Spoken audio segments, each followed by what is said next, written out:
নমস্কার।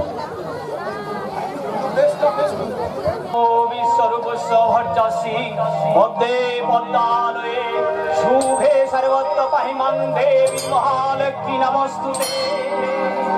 মা মাগো, আজ কোজাগরী লক্ষ্মী পূর্ণিমার পূর্ণ তিথিতে তুমি আমাদের ধনধান্যের ভান্ডার পূর্ণ করে দাও মা। এই ভট্টাচার্য বংশে মঙ্গল করো মা। হবে হবে মঙ্গল হবে দাদা। তাই তো আমি 10 বছর পর আবার বাড়ি ফিরে এসেছি দাদা। তুই এখানে জেল থেকে ছাড়া পেলি কি করে? সবই তোমার আশীর্বাদের চোখ দাদা। তাই তো সরকার আমাকে মাত্র 1 বছর আটকে রেখে খালাস করে দিয়েছে। কিন্তু কিন্তু তুই এখানে এসেছিস কেন? বাবা যদি তোকে দেখতে পাই তাহলে একটা কুরুক্ষেত্র কাণ্ড। না দাদা না, তাড়িয়ে দিও না। তাহলে যে ওই মা মরা ছেলে মেয়ে দুটোকে নিয়ে না খেয়ে মরতে হবে। তাই তো আমি তোমাদের চরণে আশ্রয় নিতে এসেছি। আশ্রয়টা থেকে বেরিয়ে যা, তোর সঙ্গে আমাদের কোনো সম্পর্ক নেই। নেই বললেই তো রক্তের সম্পর্কটা মুছে যাবে না বাবা। এই মধুপুরের জমিদার বাড়ির ছোট ছেলেকে যদি ভিক্ষে করতে হয় তাহলে যে তোমার নামেও কলঙ্কের কালি লাগবে বাবা। তুই তো নিজেই আমার মুখে কালি চুনকালি মাখিয়েছি রে শয়তান। কত আশা নিয়ে তোকে ডাক্তারি পড়তে আমি কলকাতায় পাঠিয়েছিলাম, কিন্তু তুই না পড়া শেষ না করে ড্রাগ আর মদের নেশা নিয়ে এই বাড়ি ফিরে এলি। সেই দুঃখেই তো তোর মাটা শেষ হয়ে গেল, তিলে তিলে শেষ হয়ে গেল।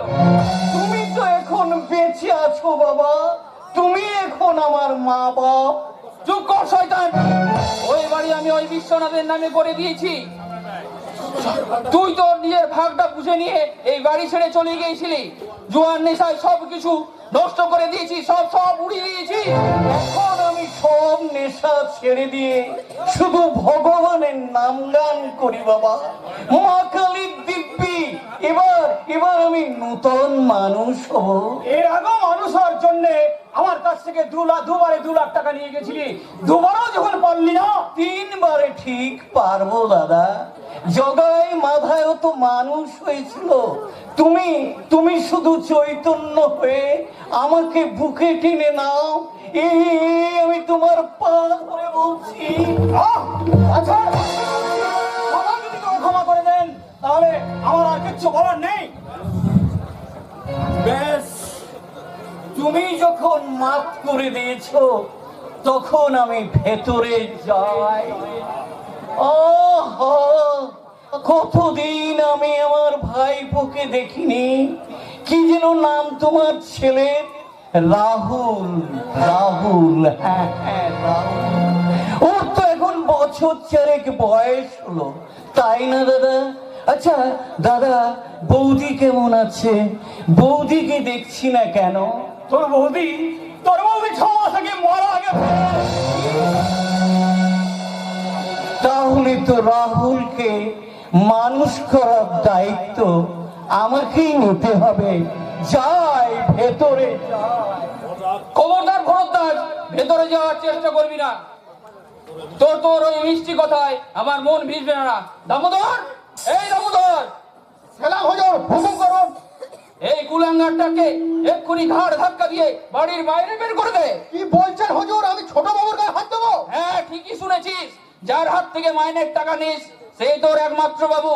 যা বলছি তাই কর। নিশ্চয় করবো বাবা, নিশ্চয় করবো। এই দামোদর নেমো খারাপ নয়। যার নুন খেয়েছে তার জন্য জান কবর করতে পারবো। আসুন আসুন ছোট বাবু, এই নেন আপনার নেমকের দাম।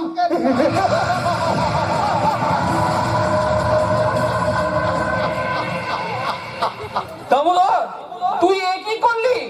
ঠিকই করছে হুজুর, কারণ আপনি জানেন না এই ছোট বাবুর আমলে 1 ক্লাসের ইয়ার জেল খাটা দাদিমাল। এসব এসব তুমি কি বলছো দামোদর? ঠিকই বলছি বড়দা। এই ছোট বাবুর বুদ্ধিতে জেল থেকে বেরিয়ে আপনাদের বাড়িতে দারোয়ানের কাজ করছিলাম, শুধু আজকের এই দিনটা দেখার জন্য। শয়তান জানোয়ার, বল বল তোদের কত টাকা চাই? কি চাই কি চাই? দেখো রামকৃষ্ণদেব বলেছেন টাকা মাটি, মাটি টাকা। তাই আমি টাকা চাই না বাবা, মাটি চাই। সারা জীবন ধরে এই সম্পত্তিটা ভোগ করতে চাই। তাই সবার আগে আমি তোমাকে গুলি করে মারতে চাই। তুই নিজে বাবার বুকে বন্দুক ধরছিস? ভাববেন না বড়দা, ওই বড় হুজুরকে মারার পর আপনাকে আমরা গুলি করে মারবো। না না না ভরতার, আমাদের পরে মারিস না রে। আমি আমি আমি তোকে সব সব সব সম্পত্তি তোর নামে লিখে দেবো। আমাদের মারিস না রে। সরে পিতাশ্রী, অনেক দিন ধরে ছকটা কষে রেখেছি, এখন তো আর প্রোগ্রামটা চেঞ্জ করা যাবে না। ভরতাজ ভরতাজ, তুই তো তো আমি আমি আমি তোর জন্মদাতা বাবা রে, বাবা বাবা। কিচ্ছু ভেবো না বাবা, আমি নিজের হাতে তোমার শ্রাদ্ধ করব। গয় পিণ্ডি দিয়ে তোমার আত্মার সদ্গতি করব। আয় কালিদাস, কামান মাগি।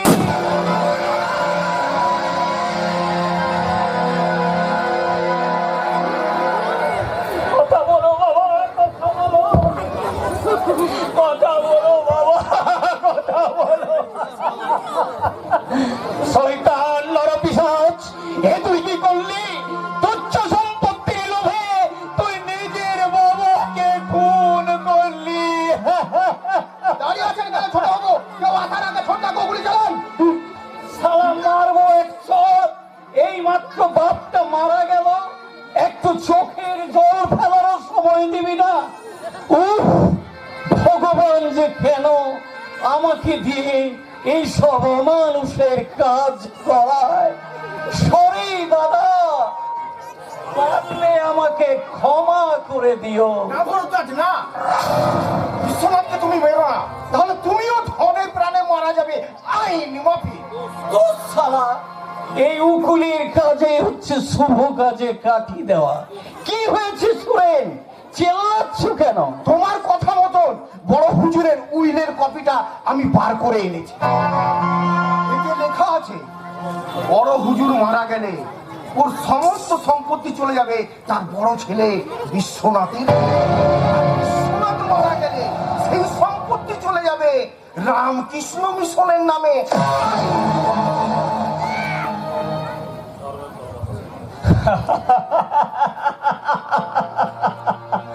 ধর্মের কল বাতাসে নড়ে। এবার এবার তোদের উচিত শিক্ষা হয়েছে। মার, মার আমাকে, মার, মার। আমি মারা গেলে এই সম্পত্তির এক কানা করিও তোরা পাবি না। আর আমাকে বাঁচিয়ে রাখলে আমি তোদের গলায় ফাঁসির দড়ি পরিয়ে আমার এই পিতৃ হত্যার প্রতিশোধ নেব। দাঁড়িয়ে আছিস কেন?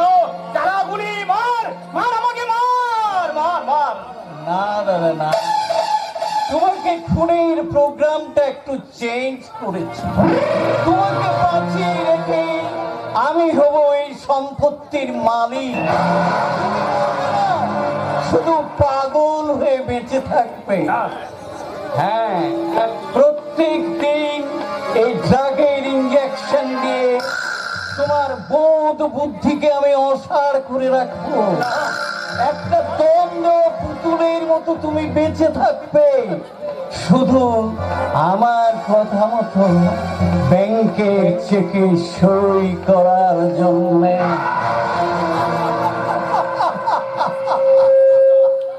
আয় কালিরা, কেমন নাকি? কারোর মধ্যে ফেলেছেন ছোট বাবু, সাপও মরবে আবার লাঠিও। এসো এসো ভরদ্বাজ, আমরা দুজনে ওকে চেপে ধরছি আর তুমি ইঞ্জেকশন লাগাও আইন মাফি। ছেড়ে দে, ছেড়ে দে আমাকে শয়তান। এত বড় পাপ করে তো কিছুতেই বাঁচবি না রে। আমার রাহুল বড় হয়ে এই অত্যাচারের প্রতিশোধ নেবে। রাহুলকে আমি এমন ভাবে মানুষ করব, এই ভরদ্বাজ কাকা ওর চোখে হবে ভরদ্বাজ মুনি, পরম পূজনীয় দেবতা। ও বড় হয়ে জানবে যে তুমি একটা নেশাখোর, মাতা, লম্পট। তার সাক্ষী দেবে। রাহুল তোমাকে মনে প্রাণে ঘেন্না করবে, আর আমার কোথায় উঠবে আর বলবে এই নাও, আজ থেকেই তোমার চিকিৎসা চালু করলাম।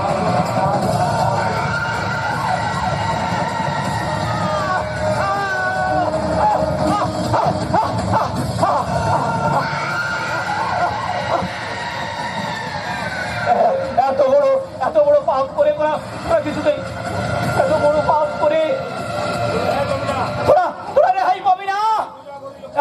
আমি এই কোজাগরী লক্ষ্মী পূর্ণিমা রাতকে সাক্ষী রেখে আমি তোদেরকে অভিশাপ দিচ্ছি, কোন এক লক্ষ্মী পুজো রাতেই তোর পতন হবে। এই ঘরের লক্ষ্মীর হাতে উঠে আসবে তোর মরণ অস্ত্র। এই ঘরের লক্ষ্মী হবে তোর জীবনের অমালক্ষ্মী, আর সেই দিনের সেই সর্বনাশ দেখে আমি শুধু হাসবো।